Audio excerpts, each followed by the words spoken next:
Hey there, it's Mark from Men Who Bullet. In today's video, I'm going to show you how to take a very busy season, in this case an entire month of September and October for the sports seasons for my girls, and get everything set up for success inside of your bullet journal. We're going to be using the future log today, as well as setting up a monthly overview, and then we're going to be theming and color coding these events so that I can easily see what's going on, know what's happening, and make sure that my girls are getting where they need to go in time for all of their events that are happening. Supplies we're going to need for today are just going to be a pen and your Archer and Olive notebook. I'm using an A5 dot grid journal for myself this season, so everything is set up inside of here to go. I also have all of my dates written down here on what's going on. I took all of these out of my phone. Usually I use my phone calendar and kind of transfer things between what's happening inside of there. My wife and I share a calendar and get them inside of my bullet journal, so as I'm going through the weeks, I can easily see what's going on and plan for my week ahead. The other thing that you're going to need are a few different colored pens so that you can color code and highlight your dates and events as you go throughout your month. I'm actually going to be using 3 of the Colorgraph brush pens that came in the September subscription box just to get extra use out of these. I love using these. I'm going to be using some of the lighter colors in here, but you could use any type of marker or highlighter to get yourself going as well. The first thing that I'm going to do is I'm going to open up to my future log inside of my notebook. If you don't actively use your future log, this is a fantastic way to get ahead of everything that's going on. This is where I go to usually whenever my wife is like, Mark, we have all of these events going on. You got to know about them. I come right in here and I write them all down. So as I set up my monthly spreads, I can easily go back inside of here, pull out all the dates that I need to remember and get them inside of there.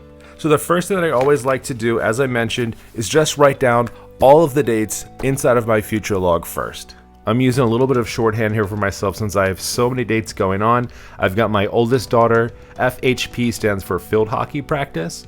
I have my younger daughter, so same thing, FHP is going to stand for field hockey practice.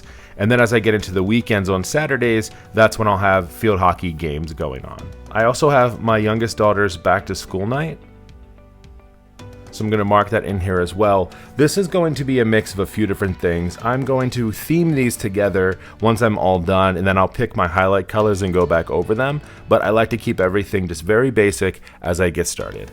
As you can see, I went a little bit into October just because that's the weekend that their game's going, but since I have all the rest of these dates, I would normally go in and fill out everything that I knew that was going on. But for the sake of today's video, we're just going to do this.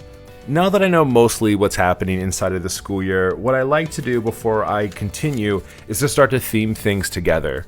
And there's a handful of things that are going to be going on that are common.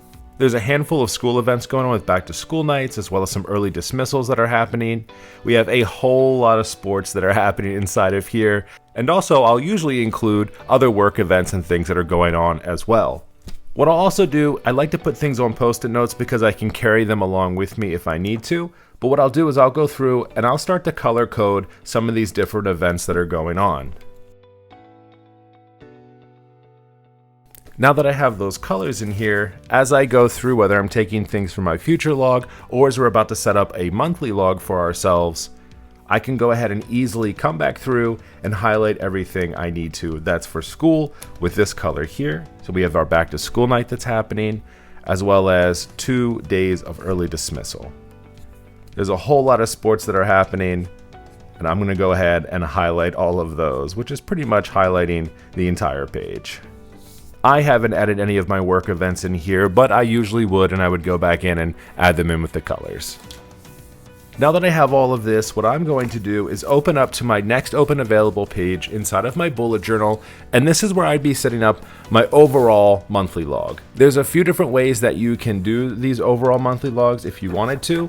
You could set something up like this, which is the true to form bullet journal way to do this, but because I have so many different events and some of them overlap, I'm actually going to set up a more of a calendar view for this month.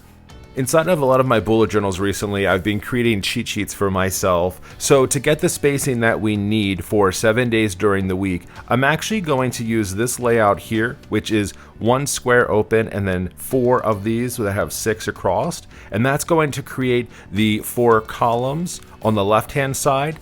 And I'll also do the same thing over on the right hand side, and for this extra column over on the right, that'll be open for monthly tasks or things like that that I want to accomplish, or maybe even some notes. Because of the month of September, I'm then going to use this here, which is going to be for 5 weeks, just to give myself enough coverage.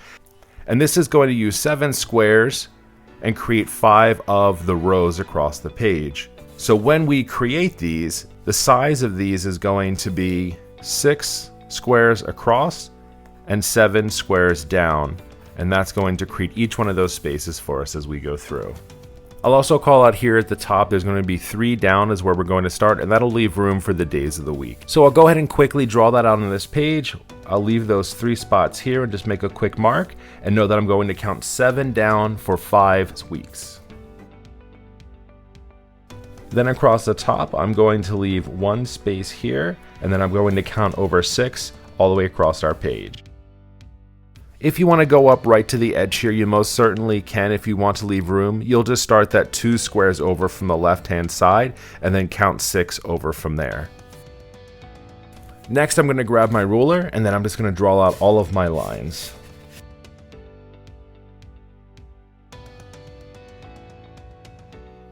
If you feel comfortable going in with your pen right away, since we've already marked out those spots, that's a really nice and easy way to speed things up. I'm not going to ink in these squares today just because I want to move along, but after this, you would go in with your pen or your fine liner and add in any extra detail that you want.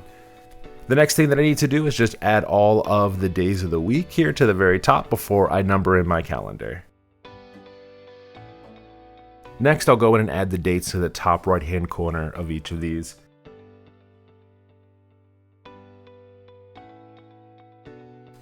I didn't bring these out before, but if you got the September subscription box, inside of there was also a sticker book that had the days of the week and the numbers as well, if you're interested. Don't forget, if you don't want to handwrite or you're not comfortable with your own handwriting or lettering, always feel free to go with stamps or stickers. It's a great way to add a little extra flair to your page without having to overwork yourself too much. Now that we have our full calendar page already set up, what we can do is go back into our future log and pull out all of those dates that we had, and we're going to write them inside of our monthly so that we know exactly what's going on. You might be thinking this is a lot of rewriting, but the way that this would actually work is most of these dates would already be in here for you, probably through the rest of this year or through a season. Whether you're doing that for yourself or your kids, you can write all of that into your future log here, and that way you're not writing them here, then coming over here and rewriting them again. The whole idea is that you're planning ahead in your future log and then planning for the immediate or the near future inside of your monthly.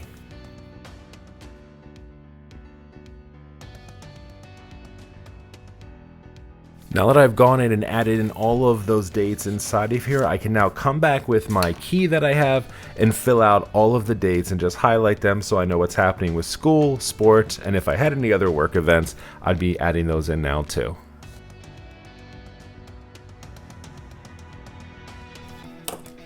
Just so I can add some extra color in here, I added in 2 Friday events that are coming up, a team happy hour, and then a final project presentation. I had to get that color in there somewhere.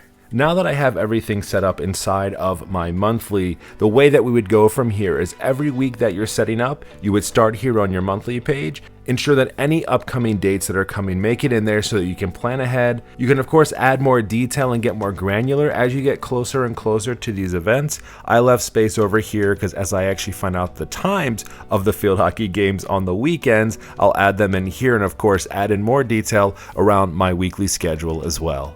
I hope that this can be helpful for you as you start to plan for a busy season. Again, whether it's for your home life, work life, or a mix of both, this is a really great way to know exactly what's going on and when it's going on, and integrating all of this into your bullet journal.